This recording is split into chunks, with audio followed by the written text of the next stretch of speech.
Bueno, y a continuación invitamos al doctor Juan José Echavarría, ex codirector del Banco de la República.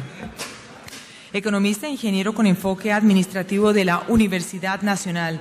Tiene una maestría en Economía de la Universidad de Boston, de los Estados Unidos, y un doctorado en Economía de la Universidad de Oxford, St. Anthony's College, Gran Bretaña. Además de su rol como codirector del Banco Emisor, el doctor Echavarría se ha desempeñado como profesor de macroeconomía avanzada y comercio internacional y como decano de la Facultad de Ciencias Económicas de la Universidad Nacional. Trabajó como editor de la revista Estrategia Económica y director de investigaciones económicas de la Federación Nacional de Cafeteros. Fue viceministro de Comercio Exterior en Colombia, ministro plenipotenciario, consejero de la División Comercial de Colombia en la OEA y director ejecutivo de FEDesarrollo. El tema que abordará nuestro conferencista es posición de Colombia en el nuevo panorama global, fortalezas y debilidades. Un enfoque trascendental, dado los retos que implica el nuevo entorno global para la región y para Colombia. En particular, resulta de gran importancia analizar la posición de Colombia ante el escenario de reducción de la liquidez mundial, incremento de las tasas de interés a nivel global y la reducción en el nivel de crecimiento en los principales mercados emergentes. Vamos a recibirlo con un fuerte aplauso y bienvenido. Bueno, muy buenas tardes a todos. ¿Puedo hablar acá? Buenas tardes a todos ustedes. Muchas gracias a Juan Pablo, a Jaime Humberto por esta invitación. El título lo sugirió Jaime Humberto. Y lo que yo voy a hacer es tratar de hacer una revisión juiciosa de las fuentes secundarias que encontré para esta discusión. Posición de Colombia en el nuevo panorama global, fortalezas y debilidades. Voy a hablar primero de lo obvio del escenario internacional. Restricciones de política en 2014-2018. ¿Cuáles son las restricciones que yo veo que va a enfrentar el país en este periodo? Y luego voy a hablar de algunas fortalezas y debilidades. Bien la macro, aquí están Juan Pablo y Ana Fernanda, de eso voy a hablar poco. Voy a hablar más la micro y la competitividad, y voy a hablar de algunas discusiones puntuales relacionadas con impuestos, con protección, con industria, con temas que están en el debate actual. Yo creo que sobre todo el tema de la micro y la competitividad es bien importante y es lo que realmente haría que Colombia creciera al 6,5, 7, en vez del 4,5, y eso creo que es bien importante. Entonces voy a comenzar con la revisión de lo que hay. Lo primero es pues, los pronósticos del World Economic Outlook sobre la economía mundial. No estamos creciendo a las tasas que tuvimos en el 2010-2011, y como vamos a ver, las perspectivas han desmejorado un poco.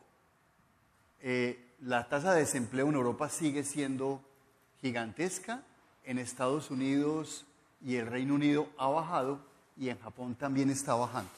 Esas son buenas noticias en general.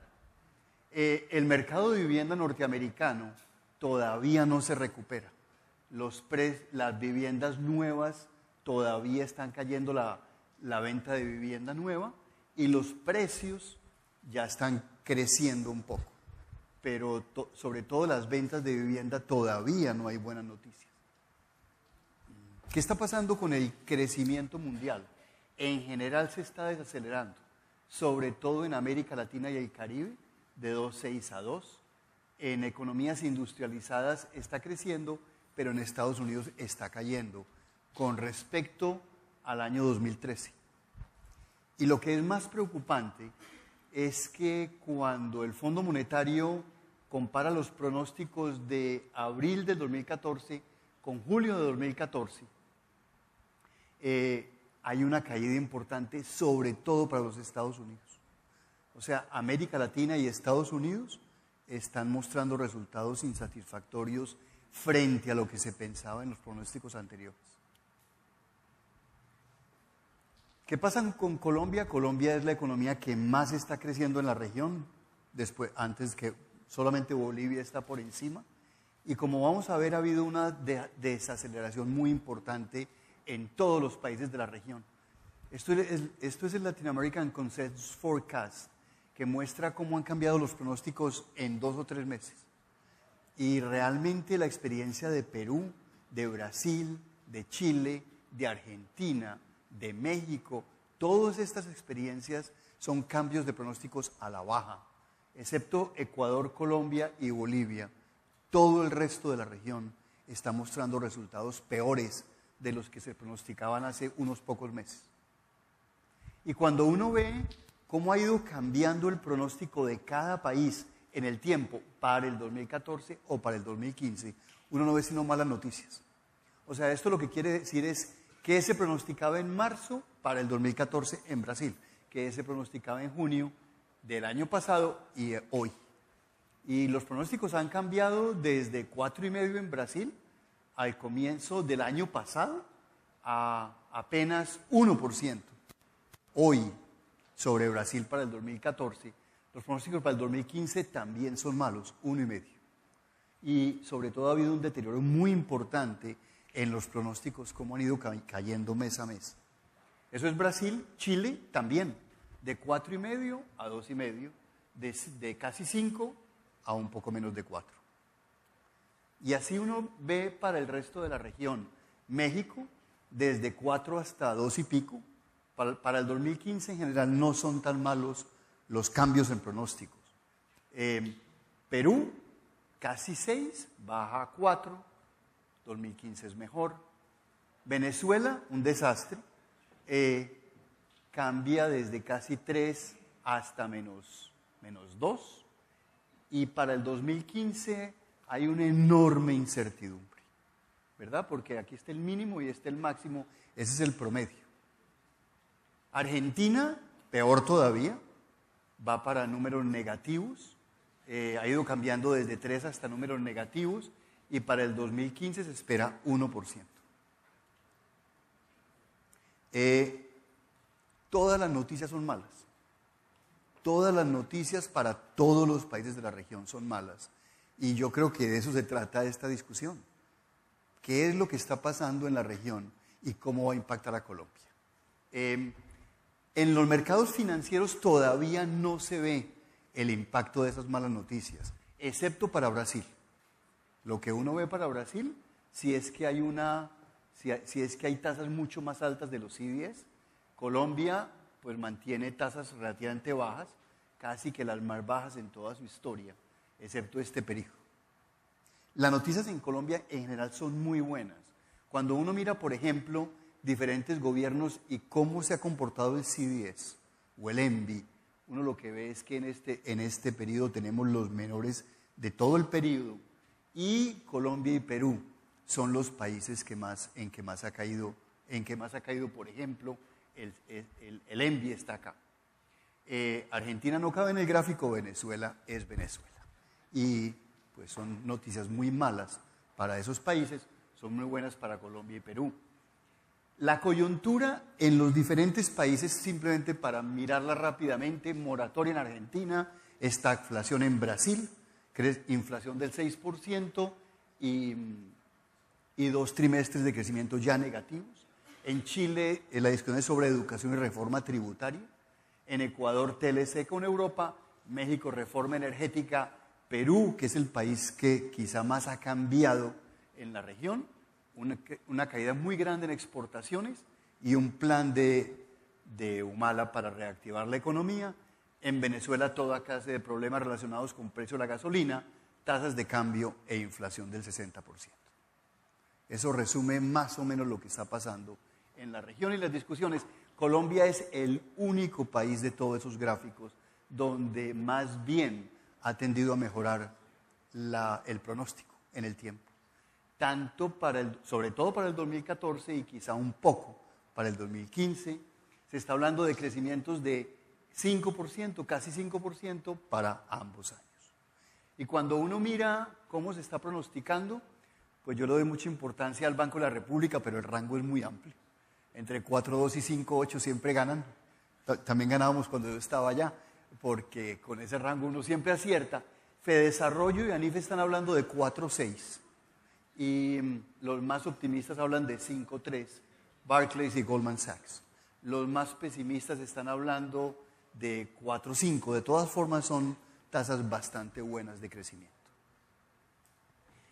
La demanda está disparada, eso está jalonando el PIB.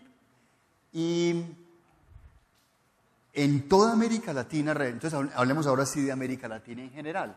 El pronóstico de crecimiento para el 2014 es apenas 1.6, para el 2015 2.8, es el 16º mes en que Latin American Consensus Forecast reduce expectativas de crecimiento para la región, mes tras mes. Se reducen los pronósticos de crecimiento para 7 de los 11 países considerados y dice Latin American Consensus Forecast que ellos creen que tiene mucho que ver con exportaciones y con inversión en lo que está sucediendo en la región, pero vamos a ver también que hay algo del tema de consumo para Colombia, de por qué nos está yendo mejor. Exportaciones, pues están creciendo más que el año pasado, pero en general son cifras relativamente bajas de crecimiento de exportaciones. Y este gráfico que presenta el Banco de la República, que me parece que resume todo, y es que hay una caída de productos básicos que ya no están creciendo al 50%, sino que están cayendo al 1.1%. Yo creo que ese es el gran cambio, ¿verdad? Pero las exportaciones a Venezuela sin productos básicos, es decir, las manufacturas a Venezuela están cayendo 20%. Y lo que es exportaciones sin productos básicos ni Venezuela, es decir, manufacturas al resto del mundo, también están cayendo 4.7%. Es decir, en general en exportaciones hay malas noticias y si se miran exportaciones industriales, son muy malas noticias. Están cayendo 20% a Estados Unidos, están cayendo un poquito a Venezuela y están cayendo casi 10% a Ecuador. O sea, en exportaciones de manufactura nos está yendo muy mal en general.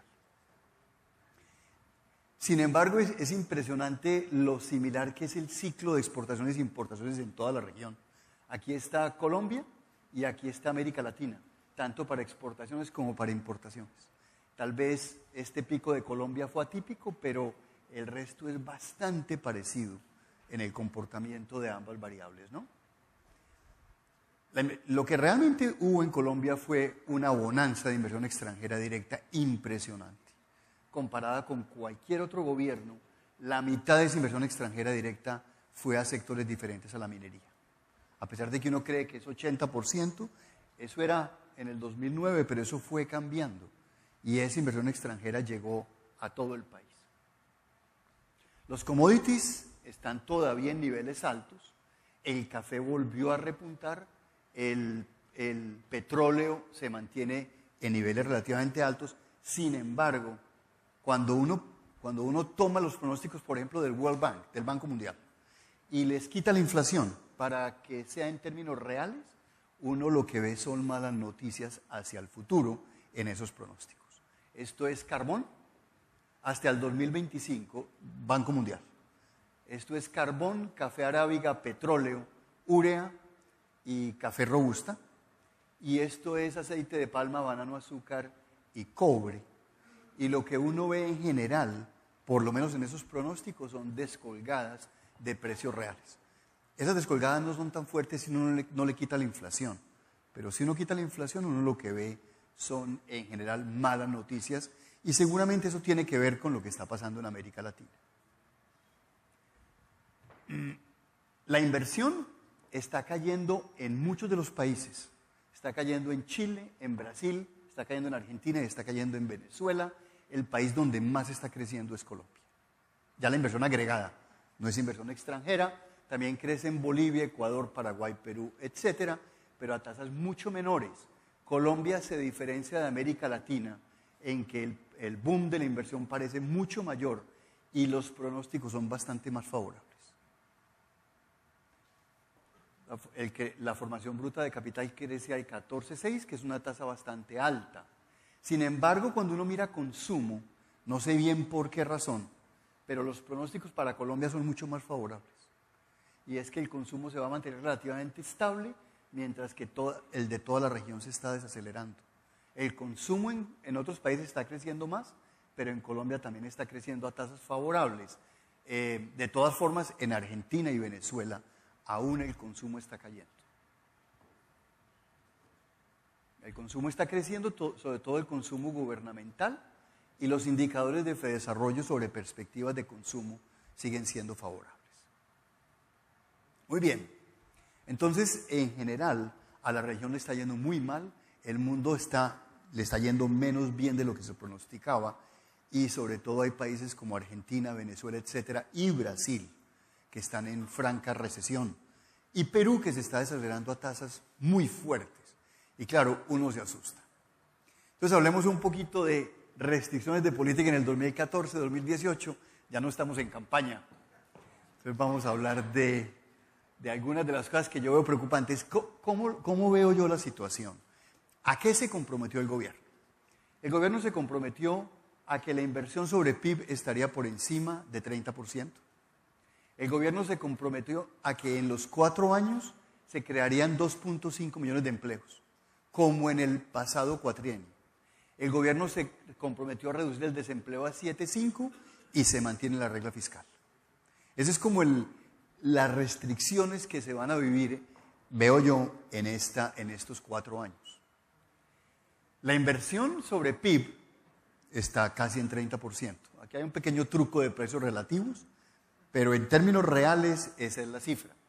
Y el gobierno se compromete a mantenerlo más o menos en ese nivel. No es fácil. Esa cifra es bien alta comparado con la historia de Colombia.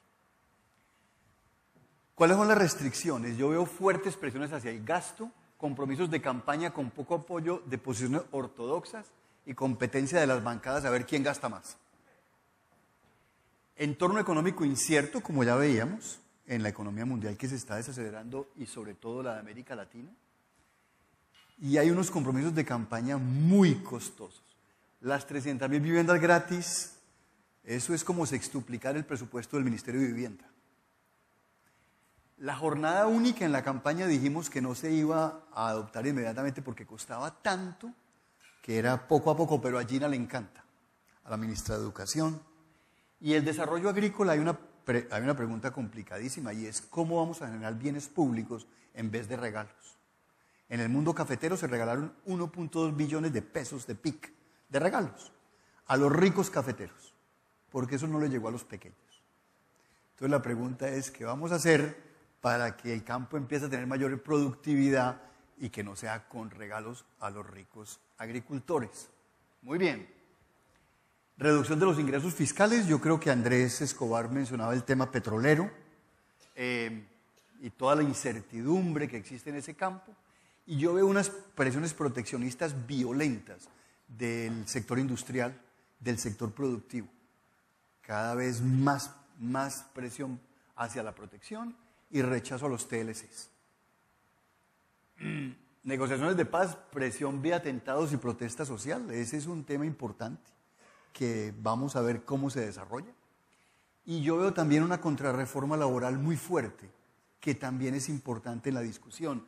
El ministro de Trabajo en alguna oportunidad mencionó hace poco que los costos no eran el centro de la política laboral. Y la discusión sobre horas extras de la campaña va a ser importante y todo el tema del salario mínimo. Y me preocupa que el impulso fiscal va a ser el motor del crecimiento porque tiene que ver con infraestructura y con vivienda. Entonces eso es como el escenario en que yo veo los próximos 4 años, en un escenario internacional complicado. Bien la macro, yo voy a ir muy rápido, otra vez Ana Fernanda y Juan Pablo resumen mejor lo que está pasando, pero yo creo que este gráfico resume bien la historia de Colombia en materia de desempleo e inflación. Y es que lo que se llama el índice de miseria humana sí es el mejor que hemos tenido gracias al Banco de la República. Yo creo que es gracias al Banco de la República. Y la historia es muy bonita. Realmente Colombia sí ha mejorado mucho en desempleo y en inflación, a pesar de que el desempleo todavía siga siendo tan alto. Y es que en inflación no voy a ir muy rápido, y en general estamos bien en la macro. El balance fiscal, pues Colombia está en la parte del centro arriba, y cuando uno mira los pronósticos de balance fiscal, son mejores que para el resto de la región, ¿verdad? Deuda externa, Colombia está en la parte de deuda externa relativamente baja, y cuando uno mira pronósticos, la deuda externa de Colombia es un poco menor. La tasa de cambio está más baja que el resto, pero es sobre todo por el peso de Brasil. Y es que en general cuando los países van mal la tasa de cambio se pone mejor. Entonces no son muy buenas noticias, excepto por la tasa de cambio. Y hay intervenciones día a día del Banco de la República dentro de un escenario de relativa flexibilidad. La cartera sigue creciendo, repito, no voy a ir, hay crédito, etcétera, y la cartera riesgosa está bien, tal vez excepto para el microcrédito. Bien, el banco ha subido tasas, pero todavía son relativamente, yo no sé por qué dice 4.8, debe ser 4.5, en el escenario internacional, en el escenario latinoamericano, son tasas relativamente favorables. Y las tasas han aumentado, las de política, a un punto que se va transmitiendo poco a poco a las demás tasas, en algunas aún no se ha visto. Muy bien, voy muy rápido. Ahora sí, los problemas. Esto lo que hace es simplemente resumir los índices del World Economic Outlook, que son índices micro, y que yo creo que es donde a Colombia le falta mucho. Y lo que estoy tomando son las diferentes variables de esos indicadores. Porcentaje y ranking es por lo siguiente, porque la muestra de países cambia. Entonces lo que hago es el ranking, cómo está Colombia entre los 140 y pico de países, que en algún momento son 120, entonces eso cambia, pero aquí está el ranking y este es el porcentaje dentro de esa muestra, para tener en cuenta que la muestra cambia, pero las tendencias son bastante parecidas. Entonces, comencemos. Donde más mal estamos es en lo que se llama instituciones, donde Colombia está en el puesto 110 y en porcentaje está en el 75% más malo. Esas instituciones, que suenan muy bonito, el nombre es muy bonito, realmente son muy complicadas porque las dos variables que hay ahí se llaman corrupción e inestabilidad jurídica. Y ahí, hablemos de qué ha pasado en los últimos, desde el 2010, en la administración Santos, y lo que ha habido es que estamos muy mal y hemos empeorado. Segundo, eficiencia del mercado de bienes. Esto tiene que ver con protección, tiene que ver con monopolios, tiene que ver con toda esa discusión de que tanta competencia hay. Y lo que se ve es que estamos en el puesto 100 y pico y hemos, yo creo que empeorado también. En salud y educación primaria, que es el tercer ítem, hemos empeorado mucho. Y en mercado laboral hemos mejorado, pero no sé si mucho, porque en el 2010 estábamos mejor. Entonces ahí no sé cómo decir si hemos mejorado o empeorado. Sigamos. En infraestructura hemos mejorado, pero no con respecto al 2010. O sea que ahí más o menos. Y en innovación hemos empeorado mucho. En mercado financiero, yo creo que más o menos igual. Y en educación superior y entrenamiento, yo creo que más o menos igual.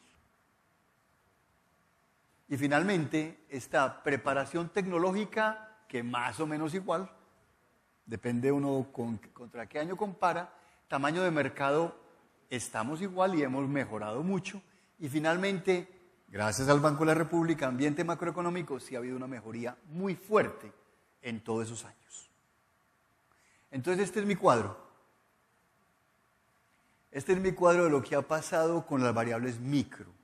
Hemos retrocedido 1, 2, 3, 4, nos hemos mantenido igual a las otras y hemos avanzado en 2 más o menos.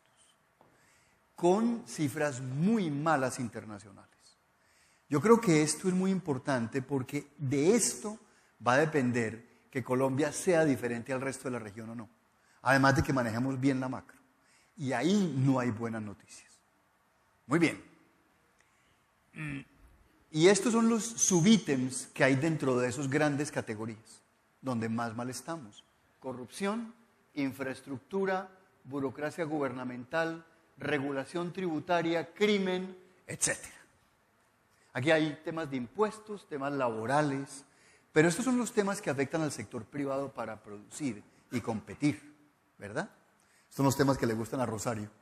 donde estamos muy mal y empeorando en muchos de los frentes.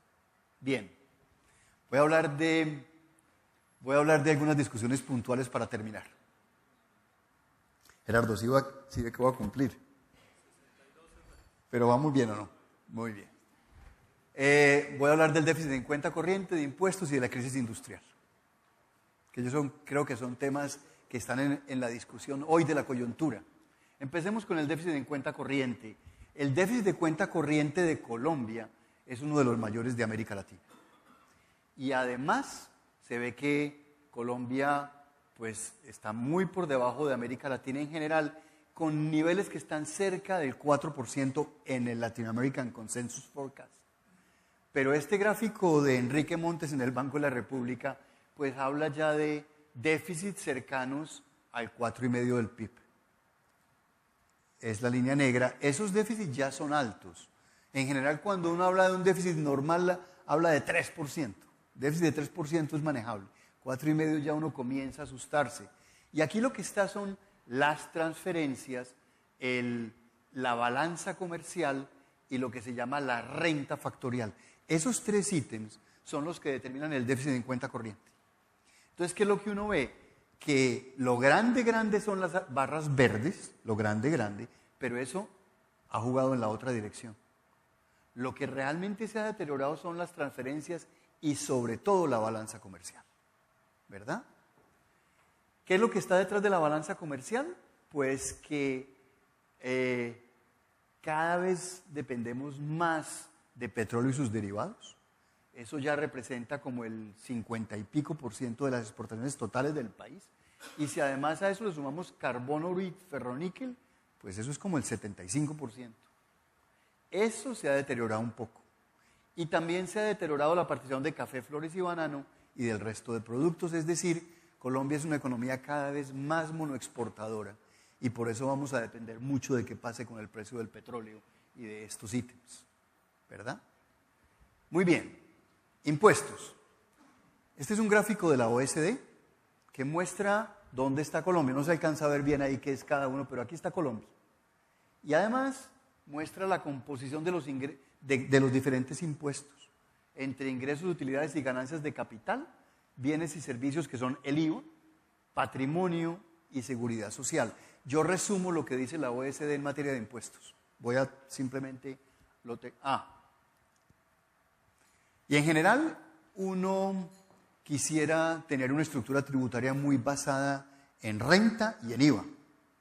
Pero hay un tema complicadísimo que es este, y es que la economía colombiana sigue siendo una economía muy desigual. Entonces siempre está esto sobre el tapete, en todas las discusiones. Y si uno quiere poner un IVA que tiene que lograr que, por ejemplo, como decía Guillermo Perry, que tenga gasto social amarrado, o que tenga reembolsos a la población pobre, pero si uno no lo hace así, pues se complica todavía más este panorama. Y por eso el Congreso, etcétera, es tan sensible al tema de la estructura de impuestos y además, en momentos de paz y de negociaciones de paz, uno hace gasto en el campo, pero de pronto sí lo tendría sentido hacerlo contra impuesto a patrimonio, por lo que está detrás, ¿verdad? Voy a leer lo que dice la OECD. Los impuestos como proporción del PIB han crecido casi 3 puntos en la última década. No han jugado un papel importante en reducir la desigualdad. IVA tiene una importancia relativamente alta, muchas exenciones que benefician a los más ricos, menos excepciones, transferencias compensatorias a los más pobres, es lo que propone. O sea, en general, lo que propone para todos los impuestos la OECD es acabar con exenciones, por lo menos, que siempre benefician a los ricos en todos estos impuestos, estructuras impositivas. El impuesto a la renta es poco progresivo, exenciones que benefician principalmente a los más ricos, el límite inferior es muy bajo. Solo el 3% de la población adulta paga impuesto a la renta. No existe impuesto a los dividendos como si existe en casi todos los países. El impuesto a la propiedad patrimonio debería recaer más en los individuos y menos en las empresas. Impuestos relacionados con el transporte, exenciones y tratamientos preferenciales reducen la base e incentivan el uso de transporte contaminante, subsidios a la gasolina, etc. Menores impuestos al diésel que a la gasolina incrementan la contaminación. Sector mineroenergético, cambio desde regalías hacia impuestos basados en utilidades. Incrementaría los incentivos hacia mayor exploración y extracción. Y un tema final sobre impuestos es este tema de los parafiscales y de los incentivos tributarios. Esta fue la reforma de los parafiscales que se hizo. Y eso tuvo un efecto importantísimo sobre la creación de empleo formal. Como dicen los economistas, pues es que si uno pone un impuesto a la creación de empleo, pues genera problemas en la creación de empleo, obviamente. Y a uno se le olvida que el desempleo de Colombia sigue siendo el más alto de la región. Aquí sacamos pecho porque estamos en un dígito, pero el desempleo de Colombia es aterradoramente alto todavía. Y se ha reducido. Se ha reducido, pero desde niveles muy altos. Muy bien. Yo creo que es muy importante no dejar avanzar todas estas ideas que dicen que hay que crear nuevos impuestos a la creación de empleo. Todo este debate sobre horas extras en un mundo informal como Colombia tiene impactos muy regresivos en el país. Muy bien. Y voy a hablar finalmente de industrialización. Y ya me quedan 5 minutos. 5 minutos más. ¿Qué ha pasado con la producción industrial?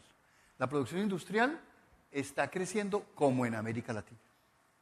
Sí, tal vez tuvimos una crisis más fuerte acá, pero es muy parecido el comportamiento de la industria en Colombia que en el resto de la región.